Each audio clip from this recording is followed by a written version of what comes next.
Alright, hello everyone. This is Eagle Rising.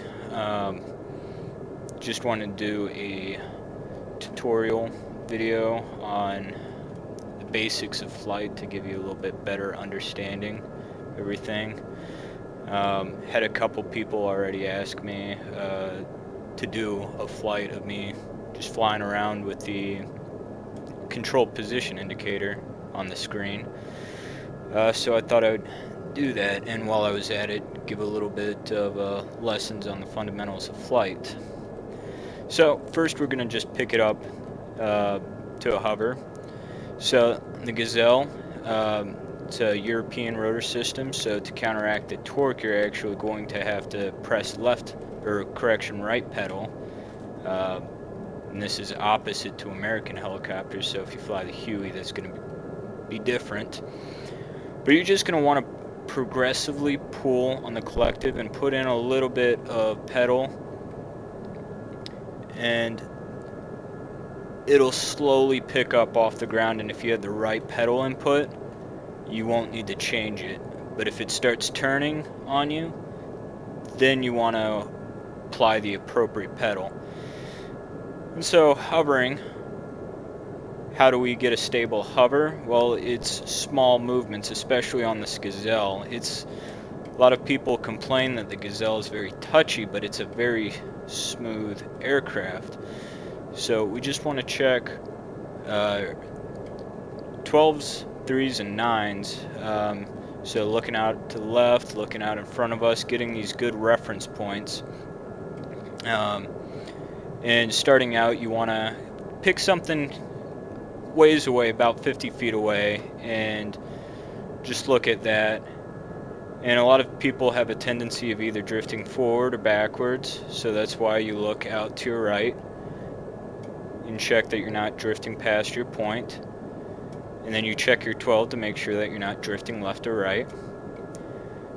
And I recommend everyone start out with just practicing their hovering skills, because that is a very important part of helicopters, and a lot of people just gloss over hovering and pick up the helicopter and put it into forward flight and fly it like an airplane, which is fine, but eventually you're going to have to come down and land it. So what you're going to want to do to practice is just do these 90-degree turns, trying to maintain position.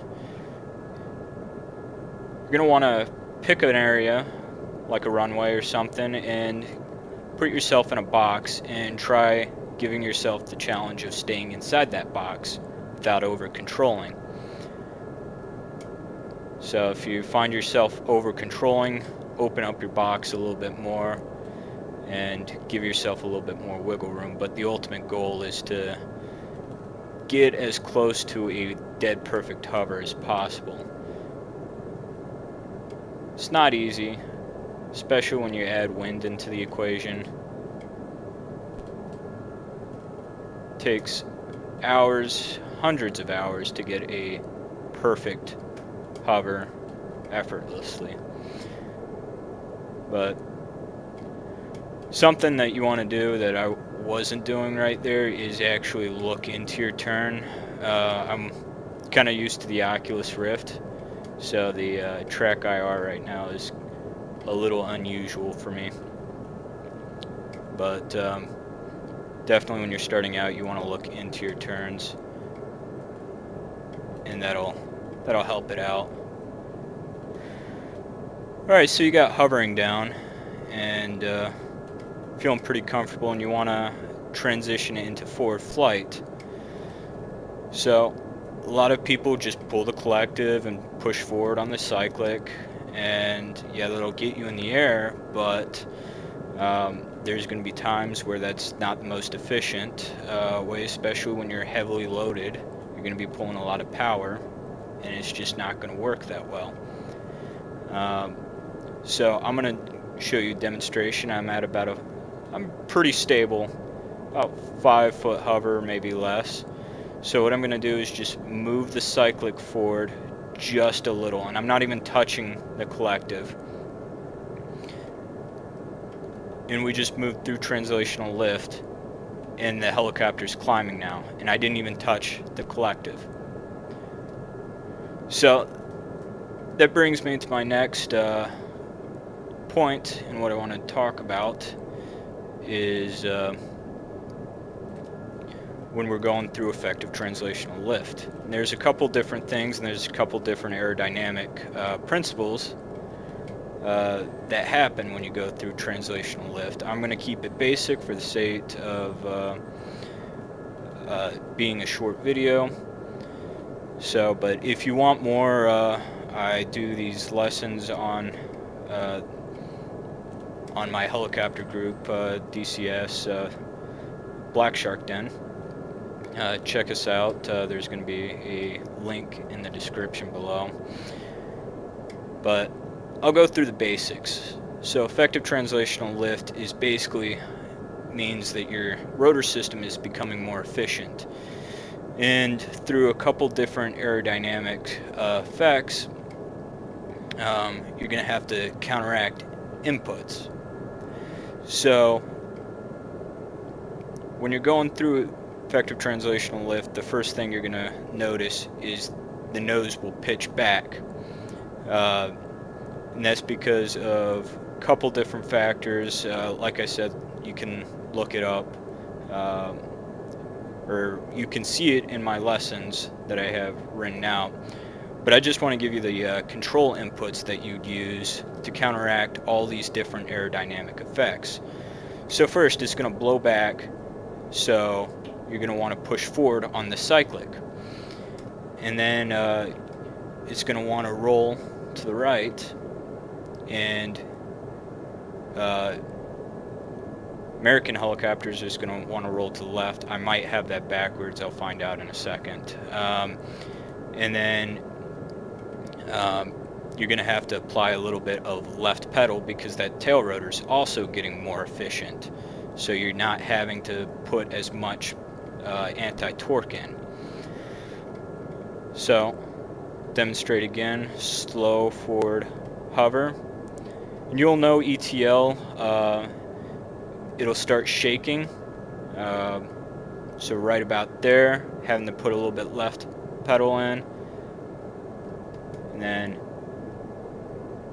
I let it climb, but so if you wanted to let it climb, then you'd let that blowback kind of take it up, but you want to keep it at a level attitude, and it'll still climb at a good rate. So we got hovering and taking off pretty well. We'll go into transitioning from one to the other, from forward flight to hover flight. Basically a normal approach. That's the best way to practice these, is just fly circuits around one of these airfields and pick a line on the runway and try landing to it. So you just want to decrease the collective a little and pitch back on the nose, just wanting to keep this constant rate of descent and basically draw in your mind a line, and you want to just follow that line to the ground, to your point. And then at the end you're going to have to put in more collective and more pedal to counteract that torque, because when you go through effective translational lift, you're having to do basically everything in reverse that you did on takeoff. So it takes practice. It doesn't come natural to anyone first time. So really the key is just don't get disgruntled and don't give up on this type of stuff. It'll come.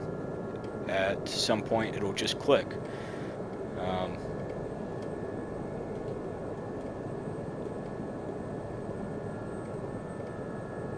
So another thing I see a lot of new pilots doing, especially when they're trying to get into a hover, let me gain some altitude here, they'll get into what's called settling with power, or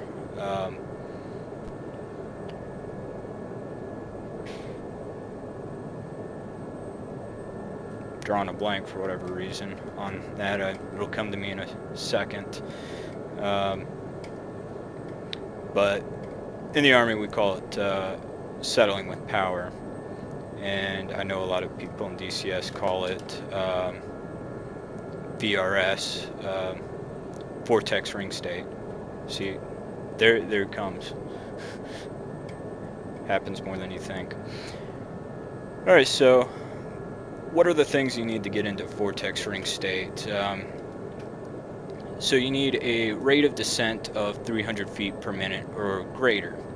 You also need to be slower than ETL, and you need to have power applied, 20 to 100% torque without any remaining power to brake settling with power. So usually that happens when you're it's hot and heavy out and the aircraft performance isn't that great. So a lot of people, problem is they'll look at the BSI and they'll rely on that a little bit too much, especially in the Huey. It's not instantaneous, and so you really just want to be using visual cues and realize when you're about to get into it. But like I said earlier, you need those three things. So, and if you don't have one of them, then you can't get into VRS. So, for example, let's say we don't have power applied to get out of VRS and we're sloppy with our collective inputs. So we're now in settling power and we can't break it. So how do we get out of it? Well, you just move forward on the cyclic, and then you'll be able to brake. Like once you go back past ETL, you should not have that rapid rate of descent. I don't think at that high altitude that was as clear. So let me get a little bit lower. That's usually when it happens to most people, is coming in on our approach and they get a little too slow and they have too fast of a rate of descent. And so then they try pulling in too much collective. Still not getting myself into it right now. Turn around and do this again.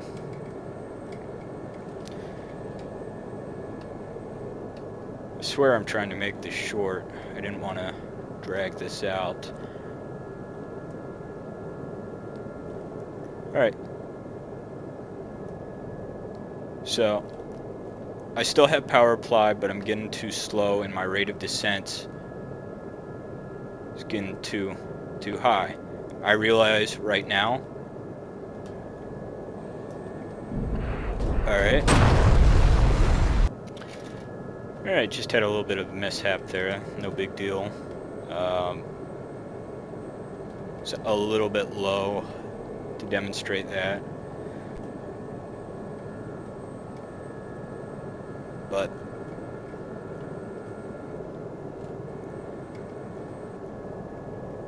so really you just want to get some forward airspeed and then you'll brake VRS, because once you get past 18 knots out of ETL, you'll then you can't get into VRS. Those vortices will no longer be there. You'll be getting into cleaner air. So your rotor system is going to be a little bit more efficient.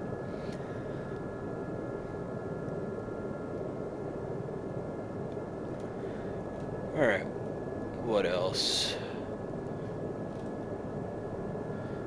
So another thing not many people use in DCS, but that's really important in real life, is auto rotations. A lot of people, they think of a helicopter, they think once it loses its engine, it's just going to fall like a brick. But that's not the case. You can use physics to your advantage and use the principle of auto rotation, and it could save your life. DCS, I guess a lot of people are saying, what does it matter? But helicopter's already broken.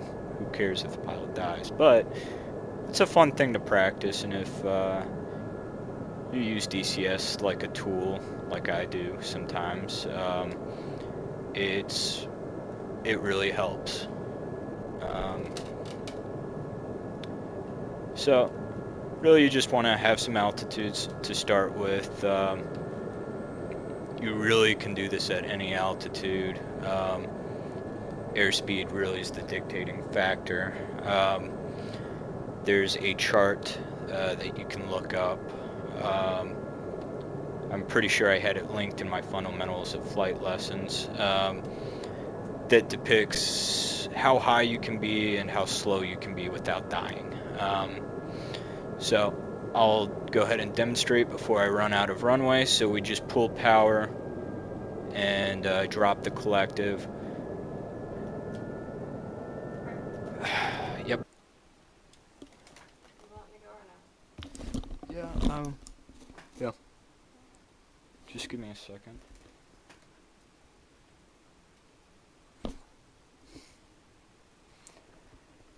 Oh, god damn it. It's fucked up now.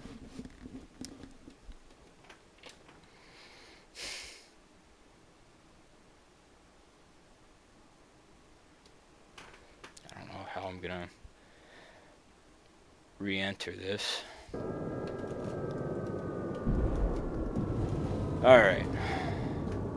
Well, with an interruption, still made it. I'll see if I can record another one of that from scratch.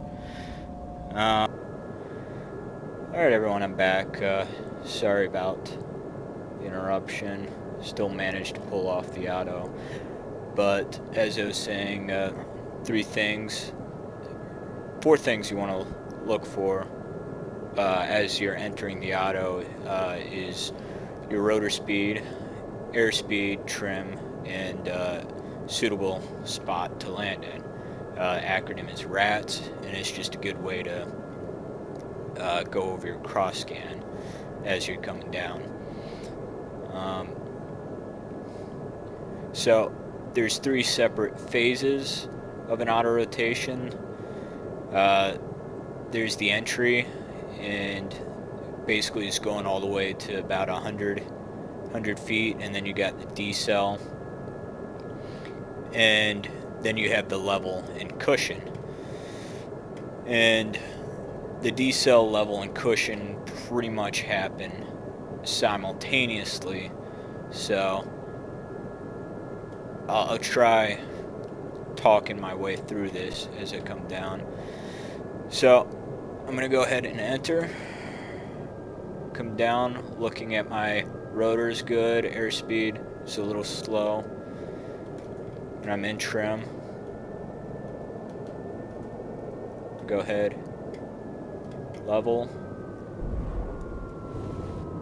nice, smooth. You're gonna have a little bit of a slide. Preferably if you were on terrain, you would want to have as much of a 0-0 landing as possible, and that's why it's important to always try landing to the wind. But to quote British soldier from a great series called Flying Soldiers, sometimes the best outcome you can expect is just crawling away from the crash at the bottom of the ravine.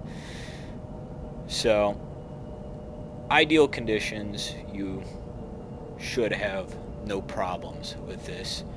It's great to start out at those altitudes, but most of the time we do not fly at those altitudes. We fly low level.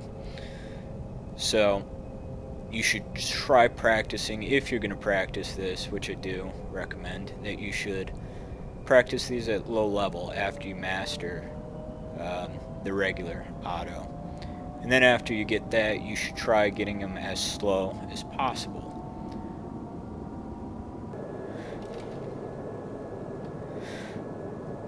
So I think I'm just going to end this video on just flying around like I usually would. But I appreciate you guys watching. I appreciate any feedback. If you guys are interested and want to fly helicopters more, check out blacksharkden.com. We've got a good group of people that just want to fly helicopters. We fly missions together, and I post a lot about some of my personal experiences and just some fundamental aerodynamics and stuff that would help in game to master helicopters if you're just starting out. So do recommend checking them out. I'll put a link down below for them. Also check us out at Black Shark Den Facebook page.